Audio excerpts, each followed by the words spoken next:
Podczas ekspedycji z 2002 roku zespół badawczy finansowany z pieniędzy agencji JAMSTEC natrafił u wybrzeży Japonii na obiekt skrywający się pod powierzchnią oceanu.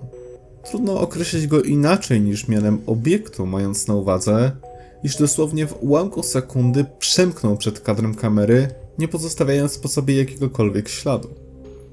Nagranie wideo z tego incydentu zostało udostępnione w sieci i ukazuje ono coś, co wielu ufologów określiłoby mianem USO, a więc niezidentyfikowanego obiektu podwodnego. Do obserwacji doszło w Japonii w pobliżu Sanriku. Zdalnie kierowany pojazd podwodny nagrywał podwodną faunę, gdy nagle w lewym rogu kamery przemknął szybko poruszający się świecący obiekt, który pozostawił po sobie wyłącznie smugę w kształcie spotka. Warto zaznaczyć, że maszyna znajdowała się wówczas na głębokości 421 metrów. Nie sposób więc wyjaśnić to odpryskiem świetlnym, jak często próbuje się wyjaśniać podobne obserwacje z powierzchni. Zdezorientowani członkowie ekspedycji zastanawiali się, czy zdalnie sterowany pojazd uwiecznił jakieś zwierzę głębinowe. Jednakże ujęcia nie pozwoliły na zidentyfikowanie czegokolwiek ze znanych mieszkańców tamtejszych wód. Wspomniana obserwacja spełnia więc wszystkie kryteria, aby można było ją sklasyfikować jako incydent USO. Warto dodać, że nie jest to bynajmniej pierwszy raz, kiedy USO było widywane w oceanach. Wielokrotnie dochodziło do obserwacji takich obiektów podczas zimnej wojny, ale nawet i we współczesnych nam czasach. Mowa tu o pojazdach przewyższających znane nam systemy walki pod praktycznie każdym względem. Spotkania z takimi obiektami miały miejsce zarówno na Atlantyku, Pacyfiku, jak i na Morzu Śródziemnym. Warta wzmianki jest tutaj książka brytyjskiego ufologa Philipa Mantle. Wraz z nią w sieci pojawiły się dokumenty archiwalne opisujące perypetie pościgów i walki Związku Radzieckiego i rosyjskich służb z niezidentyfikowanymi obiektami wyłaniającymi się z wody.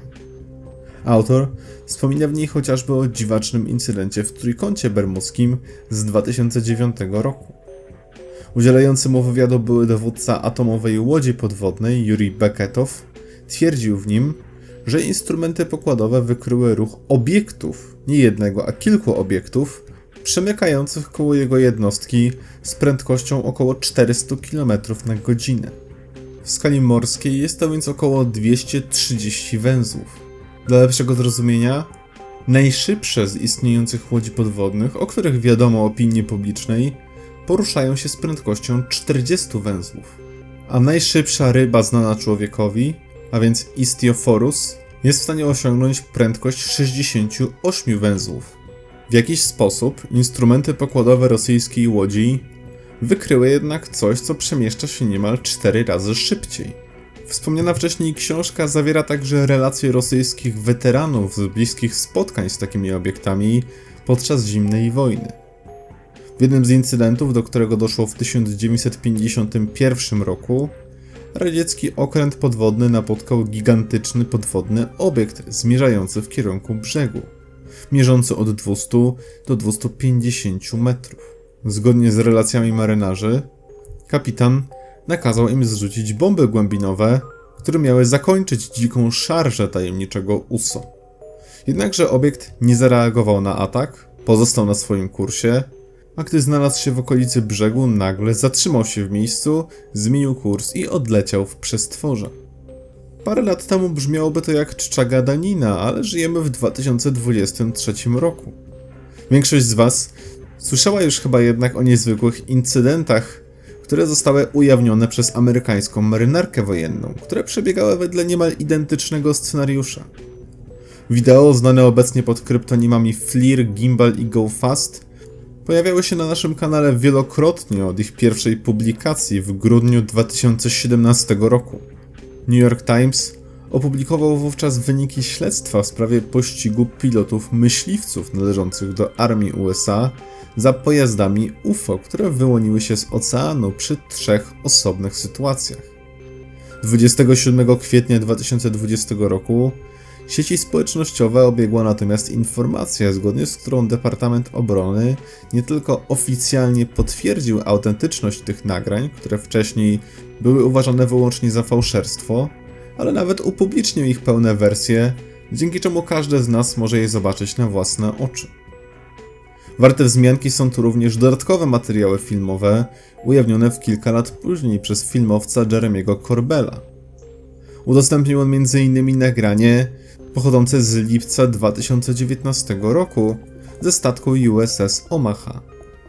Ujęcia przedstawiały finał obserwacji UFO, w której niezidentyfikowany obiekt w ułamku sekundy znalazł się pod powierzchnią oceanu. Zgodnie z raportami nie odnaleziono wraku pojazdu, mimo iż do poszukiwań wykorzystano specjalistyczną łódź podwodną. Co takiego stało się z tym obiektem? Otóż najprawdopodobniej przekształcił się z UFO właśnie w USA. Obserwacja z Japonii dowodzi ponad wszelką wątpliwość, że tego typu zjawiska są wszechobecne niemalże na całym świecie.